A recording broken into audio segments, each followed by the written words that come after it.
hip hop, hip hop, hip hop, hip Bars is back. hip hop, Sam hip and hop, oh God. Documentary of White Boy and Crenshaw.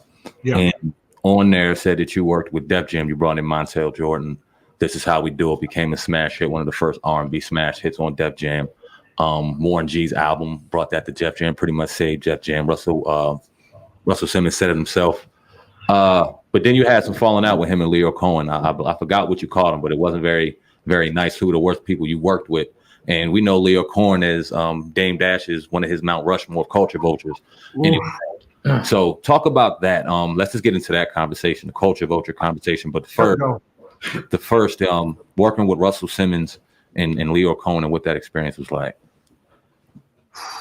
Wow. Okay. Well, initially, I'm like everyone. I'm a huge hip hop fan, being from LA, but before there was music in LA, there was all this hip hop out of New York. And so much of it came out of Def Jam. I mean, when I was a kid, 82, 83, 84, young DJing for 1 or 2, 3 years, I'm buying everything that comes out on Def Jam just because it's on Def Jam. You know what I mean? Sight unseen, just it's on Def Jam, you just buy it, and all those artists and stuff. So to be able to get the opportunity to work with Def Jam was like a dream come true. I remember my attorney at the time. Let me backtrack a little bit, right? Because it's kind of interesting what happened, because I was working for John. I was running his label, Just Music Supervised Poetic Justice. And through that course of that, we had met Warren G. And to backtrack even a little bit more, when I met John, like I said, I was managing Far Side. I was also managing Coolio, would not come out yet. Interesting note, in Poetic Justice, when Tupac talks about it, plays his cousin's music, they're Coolio's unreleased demos before it came out. Right. But so I have this management company with Far Side and Coolio and stuff. And so when we meet Warren, we start managing Warren. And so when I tell John when he wants to hire me, I say, hey, but I have the management company. Is that cool? He said, yeah, I want to be a manager too. So we became partners in the management company. I gave him half of everything. And then, he made me the VP of his record label, right? So when we met Warren, when I met Warren, brought him in, we started managing Warren. And we were all kind of looking at Warren as a producer, to be honest. He did the Tupac song that's on Poetic Justice, and he did the Mr. Grimm Indo Smoke song, but he also raps on there. Mm-hmm. So when we put that tape out, I sent it out to my industry top 25 homies or whatever, and one of those was baby Chris Lighty. R.I.P.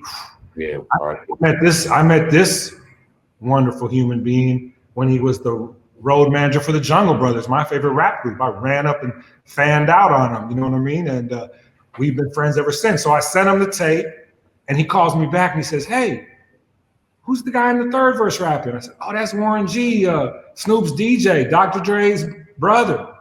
Next thing I know, Russell Simmons is calling me. But this is the funniest part of the story.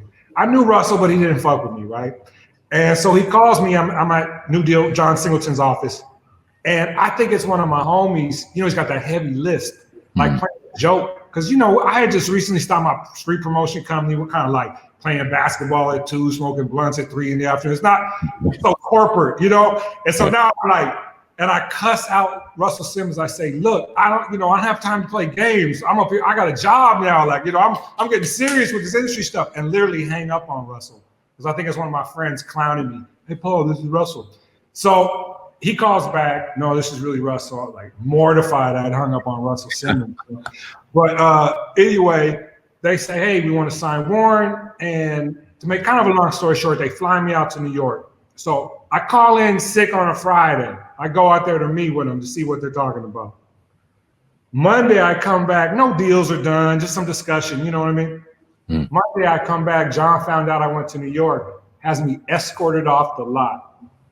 And we didn't work together for like 10 years. We got cooler and cooler, and then he hired me to do Fast and Furious 2, and then after that it was on. I did Hustle and Flow and Four Brothers and Snowfall, but John got mad at me. He thought I was disloyal about the Warren thing at that time.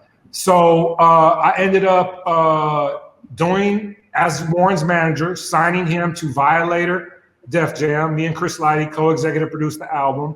And I remember my attorney said, I said, Def Jam wants to get in business with me. What should I do? And he said, tell me when a label. I said, they're not gonna give me a label. Because at that time, only group I put out was Farside that had any success, and they weren't even that big.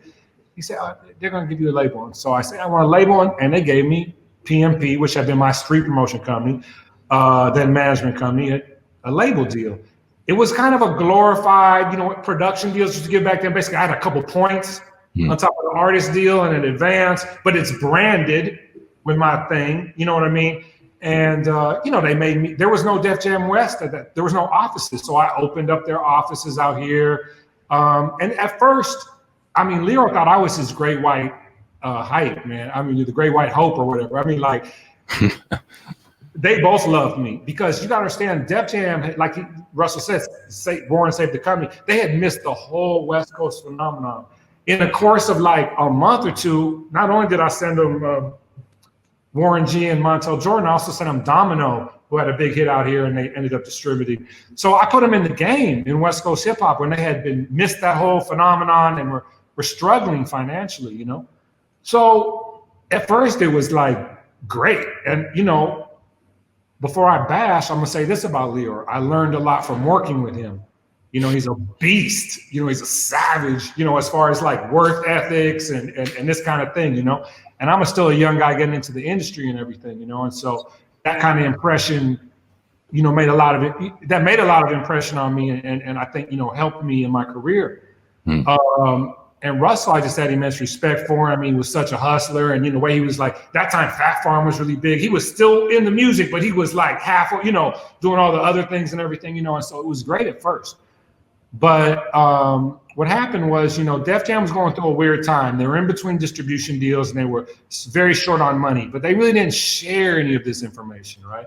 They stopped paying studio time. They stopped paying engineers. Yeah. Salaries were getting paid, but it was looking like janky. You know what I mean? And you got to remember this time too. Def Jam had a long history of not paying people. It was only people known to get paid were Russell and Lyor, right? So I started to get dissatisfied. I remember I had a meeting with Lyor and my attorney at the Mandarin Oriental in San Francisco, and we went up there. And shortly after I had brought Warren learned the expression conflict of interest and decided to fire me as manager because now I worked for Def Jam. And, it's a valid point, And so as his manager, I didn't make any, my commissions off of this album that saved Def Jam and made all this money were in the future. So we met with Lyor and asked if he was going to, compensate me at all for the Warren project. And he said, no. Wow. Right. Damn. And Montell was blowing up and they were starting to do things to kind of distance Montell from me. Even though, I brought Montell in, he signed, and it was all through my thing. As you hear in this song, he famously shouts me out. But, they had started to kind of throw a monkey wrench in that relationship. Ironically, Montell's management got upset with me because the mix that we all know of This Is How We Do It was kind of a refix. The original version was done by R&B producer, and it had no bottom. So I had Coolio, who had done all of I had Wino, who had done most of Coolio's big hits, coming to do kind of a ghetto beef up. We called it a refix. He put the bottom and the bass and drums in there and made it really thump, so it could play in clubs and cars and stuff. And they got mad that I paid him $5,000 or whatever for that, and said I was trying to pay my boy. And that's why I'm cut out of the This Is How We Do It video. So Montell Jordan and them started kind of distancing themselves from me, and Russell and them were, pushing that line with them a little bit. And we just started to fall out. And the final straw was the brother LV, who sang on Gangsta's Paradise, came to me and said, hey, I want you to manage me. And I said, hey, okay, I got this label with Def Jam. She said, I ain't fucking with Def Jam. They've been part of this group, South Central Cartel, who was one of the first Def Jam groups signed before me on the West Coast, had a terrible experience. He wasn't even signed to South Central, but he was a part of their group and he had seen the experience. So I don't want to do that. So he had always been around Def Jam, And so anyway, I started managing him. We shopped his demo around, and Def Jam started doing this really foul shit where instead of coming to me and saying, we want to sign LV, they were trying to go directly to LV in some real disrespectful shit. Wow. Some female employee with some big breasts in his face and all this kind of stuff. And I got pissed off, and there was a huge bidding war for LV, and I signed him to Tommy Boy, thinking that legally I had the right because I had my management carved out of my label deal with Def Jam. Right. But Def Jam said that I didn't present LV. So anyway, what happened was the day I signed, they said three things. They said the letter said, we're suing you, we're firing you, and then they sent a letter to every major label and every publishing company that said, if you give Paul a deal or hire him, we'll sue you. He's under contract to us. So they basically tried to blackball me, you know. Oh. So it went pretty bad from there. You know, wow. I don't feel I deserve that. You know what I mean? There's different ways to look at the situation. You know what I mean? But I made them a lot of money and brought them a lot of stuff quickly, and you know, could have been a lot of ways for them to deal with that, I think, you know. But you know, in retrospect, where were we at? I was talking about Def Jam when it went bad. Yeah. So they suing me. I spent $350,000 of my own money. And I'm not rich at this time, but you know, defending myself, and eventually I'm about to go bankrupt, so I have to settle in a deal where I lose all my Montell Jordan royalties and just, you know, close the lawsuit. So you know, I've had a lot of experiences that people can learn from where I didn't make as much money as I should have in the industry on certain things and this and that. But you know, and I'm not bitter at all. I mean, I've been blessed to have the life I've had, and you know, you gotta live and learn. I was just a kid who loved hip hop and was able to make a living from it. And you know, it's sad when somebody else makes a lot of money off something you did and they don't look out. That's when I had to really get more, you know, more cutthroat on my side about it. But I never believe in being cutthroat with the artist. I'm always gonna be artist friendly and try to support artists and the art, and just be an intermediary to help artists make a living from their craft. Do you kind of feel like